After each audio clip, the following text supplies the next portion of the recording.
College থেকে বাসায় আসলাম, এসে ফ্রেশ হয়ে খাওয়া দাওয়া করলাম। রাতের বেলা আব্বু আম্মুকে ফোন দেই। কেমন আছিস বাবা? আলহামদুলিল্লাহ ভালো আম্মু। তুমি? ভালো। কেমন কাটছে ওখানে? ভালো, তবে একটা ঘটনা ঘটে গেছে এখানে। কি ঘটনা? কিছু কি হয়েছে তোর? না না, তেমন কিছু কথা না, অন্যরকম কিছু, যা তোমরা কল্পনাও করতে পারবে না। কি তাহলে? রাবেয়াকে দেখেছি। কি বলছিস? মাথা ঠিক আছে তোর? আচ্ছা মা, ভিডিও কলে কথা বলি। আচ্ছা, তোর বাবাকে বলে দিচ্ছি। দেও। আর হ্যাঁ, খালামণি আর খালুকেও একটু ডেকে নিয়ে আসো প্লিজ, সবার সাথে গুরুত্বপূর্ণ কথা আছে। আচ্ছা দাঁড়া। কেটে দিলাম ফোন। এখন এদের সবাইকে সত্যটা বলতে হবে আর বোঝাতে হবে। ও হ্যাঁ, কলেজ থেকে আসার সময় সুস্মিতার একটা ছবি তুলে রাখি প্রমাণের খাতিরে। কিছুক্ষণ পরে মা ইমো অ্যাপসে ভিডিও কল দিল। রিসিভ করলাম। হাই। বল, কি জানি বলেছিলি তোর আম্মুকে? আসলে আমি রাবেয়াকে দেখেছি। কি বলছিস এসব বাবা? আমি সত্যি বলছি খালামণি। কি রে, ইউএসএ যাবে? আমার মেয়ে তো। শান্ত হও, এই দেখো। সবাই বিস্ময় দৃষ্টিতে ছবির দিকে দেখছিল। এটা কিভাবে সম্ভব? রাবেয়া বেঁচে আছে, কিন্তু আমি তো নিজ হাতে আমার মেয়েকে কবর দিয়েছিলাম। এ সুস্মিতা। সুস্মিতা? হ্যাঁ, এর নাম সুস্মিতা। কিন্তু এ তো পুরোপুরি রাবেয়ার মতো দেখতে। হুম, এজন্যই তোমাদের সাথে কথা বলতে ডাকছি। কি কথা? আচ্ছা খালামণি, রাবেয়ার কি যমজ কোনো বোন আছে? না, রাবিয়ার কোনো যমজ বোন নেই। না বাবা, রাবেয়া মা আমার একমাত্র মেয়ে। কি? মনে করো এ যদি হারিয়ে যায় ছোটবেলায় বা জন্মের পর? না রে বাবা, ওরকম কিছুই না। সব থেকে বড় কথা কি জানো তোমরা? কি? সুস্মিতার বাবা মা নেই, সে তার আঙ্কেল আন্টির সাথে থাকে। আর একটা জিনিস সুস্মিতা আমায় বলেছে, সিক্রেট হিসাবে রাখতে বলেছিল, কিন্তু তোমাদের জানানো জরুরি। কি? সুস্মিতা এখানে নতুন, কিন্তু তার আঙ্কেল আন্টি বলেছে সে ছোট থেকে এখানে আছে। কিন্তু সুস্মিতা বলেছে আমার মনে নেই কিছু, শুধু সবকিছু নতুন লাগছে। মানে? তাহলে তুই কি ভাবছিস? আমি কি ভাবছি তোমরা ভালোভাবে বুঝতে পারছো। তার মানে সুনিতাই রাবিয়া? হুম, কিন্তু কি করে? তোমরা বলেছিলে রাবিয়ার চেহারা শনাক্ত করা যাচ্ছিল না, তাই না? হুম। শুধু ওর স্কুটি দেখে ওকে তোমরা শনাক্ত করেছো, তাই না? হুম। খোঁজ নেও কলেজে গিয়ে, সেদিন আসলে কি ঘটেছিল। কেউ না কেউ তো কিছু দেখে থাকবে, আমার বিশ্বাস। এই আমার রাবিয়া। কি হতে পারে বলতো? তোমরা একটা জিনিস কি লক্ষ্য করেছো, রাবিয়া শুধু চেহারা চিনতে পারছিলে না, তাই না? কিন্তু কাপড়। কাপড় তো যেটা পরে গিয়েছিল সেটাই ছিল পরনে। আমি যতদূর ভাবতে পারি, হয়তো যদি এমন হয় যে রাবিয়ার খুব কাছের কোনো বান্ধবী, যে রাবিয়ার স্কুটি নিয়ে গেছিল। বাবা, এমনটা কি হতে পারে? আমি তো জানি না খালামণি, এখন সব বিষয় নিয়ে জানতে হবে। সব বুঝলাম, কিন্তু এরকমটা হলে রাবিয়া তোকে চিনতে পারলো না কেন? সেটাই খোঁজা দিচ্ছে খুব করে বাবা, কি হতে পারে। হ্যাঁ, সেটাই তো কথা। আচ্ছা আমি দেখছি, তোমরাও একটু করে খবর নাও। আচ্ছা। বাই। হ্যাঁ, বাই। আবু যে কথাগুলো বললো, এই নিয়েই বেশি চিন্তা আমার। কি হতে পারে এই কাহিনীর রহস্য। শাহিদুল ভাইয়ের সাথে কথাগুলো শেয়ার করলাম। বলল যা করবি ভেবে চিন্তা করবি। পরের দিন কলেজে গেলাম, আর রাবিয়া মানে সুস্মিতার সাথে দেখা। কেমন আছো? ভালো। তুমি? ভালো। তারপর সব কিছু ঠিকঠাক? হুম, সব। ও আচ্ছা, চলো ক্লাসে যাই। চলো। ক্লাস করে অনেকক্ষণ একসাথে আড্ডা দিলাম। তারপর সুস্মিতা আর আমি একসাথে বাসায় আসি। দিন দিন সুস্মিতার খুব কাছাকাছি যেতে লাগলাম। আমরা অনেক ভালো বন্ধু হয়ে গেছিলাম, একে অপরকে খুব সময় দিতে লাগলাম। কলেজে একসাথে আসতে লাগলাম, একসাথে সব কিছু করতাম। কলেজ শেষ করে বাসায় আসতাম একসাথে। একদিন সুস্মিতার বাসায় গেলাম, দাওয়াত দিল। একে তো বাঙালি, তার উপর সুস্মিতার বন্ধু, তাই খাতির একটু বেশি করতে লাগলো। খাওয়া দাওয়া শেষ করে একসাথে গল্প করতে লাগলাম। আচ্ছা আন্টি, আপনাদের বাসা ঝিনাইদহে না? হুম। আপনারা মনে হয় এখানে অনেক দিন থেকে থাকেন। অনেক দিন থেকেই।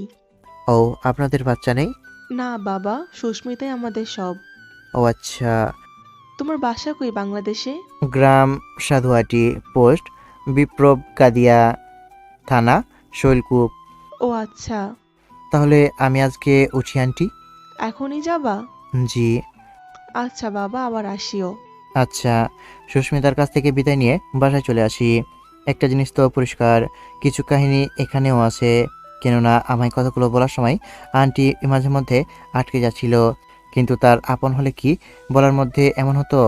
ভাবতে না ভাবতেই আব্বুর ফোন। হ্যালো আব্বু। হ্যাঁ, বলো, কি বলবা? একটা কথা জানানোর ছিল। কি কথা? তুই যা বলেছিলি সব ঠিক। কি সত্যি? এমন ভাবে বলছিস তুই জানতি না। আমি তো জানতাম না, আন্দাজ করছিলাম শুধু।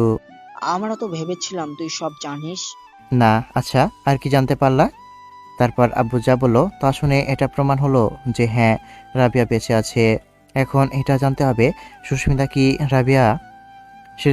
সেদিন আসলে যা ঘটেছিল, আব্বুর কথার মাধ্যমে যা বুঝতে পারলাম তা হলো রাবিয়া প্রতিদিনের মতো সেদিনও কলেজে যায়। ক্লাস শেষ করে বাসা ফিরতে ধরছিল, এমন সময় তার খুব কাছের বান্ধবী তানিমা সাথে তার দেখা হয়। তানিমা তাকে তার বাসায় ছাড়তে বলে। রাবিয়া রাজি হয়ে যায়। এমন সময় রাবিয়া স্কুটি চালাতে যায়। যেহেতু খুব কাছের বান্ধবী, তাই না করতে পারেনি। অদ্ভুতভাবে সেদিন দুজনেই একই ড্রেস পরে কলেজে গিয়েছিল।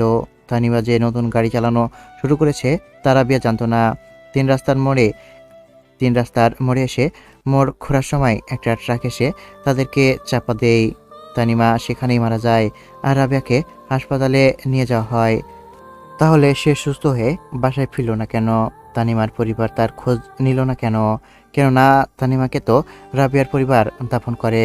আসলে যখন তারা আসছিল তখন কলেজ ছুটি হয়ে যাওয়ায় কেউ ততটা খেয়াল করেনি, কিন্তু রাবিয়ার বাবা যখন খোঁজ নিতে যায় তখন তাকে একজন দোকানদার এসব বলে। পরে একই ঘটনা তিন রাস্তার মোড়ে যেও জানতে পারে। সেখানে আগে যাওয়া হয়নি, তাই আগে জানতে পারেনি এই ব্যাপারে কিছু। রাবিয়া হাসপাতালে যায় ঠিকই, কিন্তু সে গুরুতর আহত ছিল। বিশেষ করে মাথায় হ্যাম্পার হয়ে বেশি। সে স্মৃতিশক্তি হারিয়ে ফেলে, তাই আর বাসায় ফেরা হয়নি তার। তানিমার আঙ্কেল আন্টি বিদেশে থাকে, কারণবশত তারা সে সময় দেশে থাকে। তারা জানতে পারে যে তাদের ভাতিজিকে পাওয়া যাচ্ছে না। পরে হাসপাতালে যে রাবিয়াকে পায়। যেহেতু রাবিয়ার কিছুই মনে ছিল না, তাই তারা রাবিয়াকে নিয়েই নিজেদের বাসায় চলে যায়। আমি সব বুঝতে পারছি আস্তে আস্তে। এখন শুধু দরকার রাবিয়ার স্মৃতিশক্তি ফিরিয়ে নিয়ে আসার, আর তা আমাকেই করতেই হবে। তারপর পুরো বিষয়টুকু আমার কাছে পরিষ্কার হয়ে যায়। একদিন রাবিয়াকে আমাদের বাসায় নিমন্ত্রণ দিলাম। শহীদুল ভাইকে সব কিছু বলা হয়েছে, আমায় ফুল সাপোর্ট দিতে চেয়েছে। দুপুরবেলা সুস্মিতা এলো। হাই। আসো আসো, ভিতরে আসো। চলো। আসো। বাহ, এত বড় বাড়িতে তোমরা শুধু দুজন থাকো? জি। ও চলো বাসাটা ঘুরে দেখাই তোমাকে। হ্যাঁ, চলো। আমি এখানে থাকি। ভালোই, তবে এত অগোছালো কেন? ব্যাচেলার মানুষ, তার উপরে ছেলে, হিহি, রুম তো অগোছলো থাকবেই। তাই বুঝি? হুম। আচ্ছা, আমি গুছিয়ে দিচ্ছি। আরে লাগবে না, তুমি আমাদের অতিথি। তুমি বাসায় নতুন এলে, আর এসব তোমার দ্বারা করিয়ে নিব না? কেমন দেখায়? কি কেমন দেখায় সরে যাও তো। আরে আরে, কি করছো? একটাও কথা বলবে না।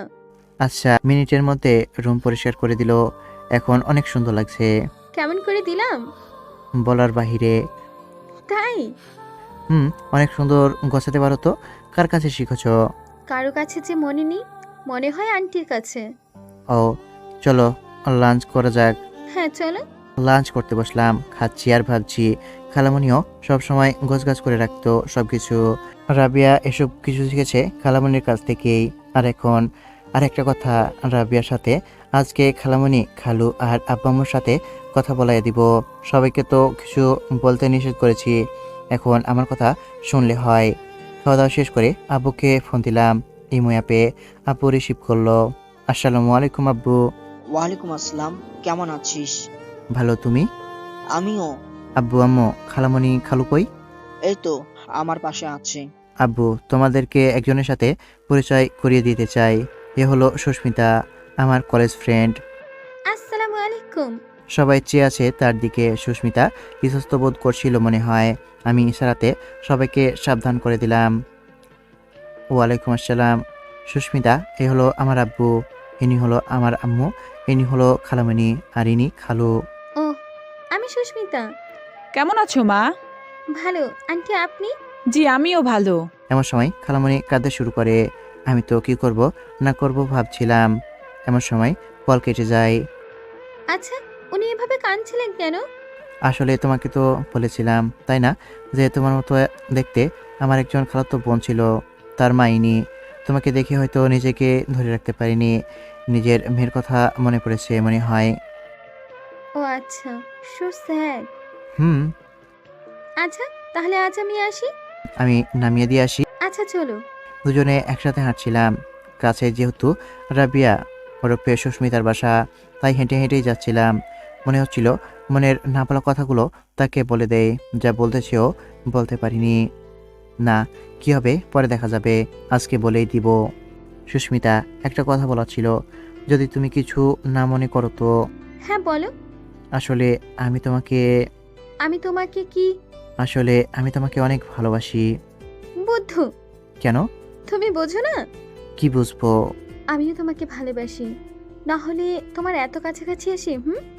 কই, কখনো বলনি তো। মেয়েরা সব কথা মুখে বলে না, বুঝে নিতে হয়। তাই বুঝি।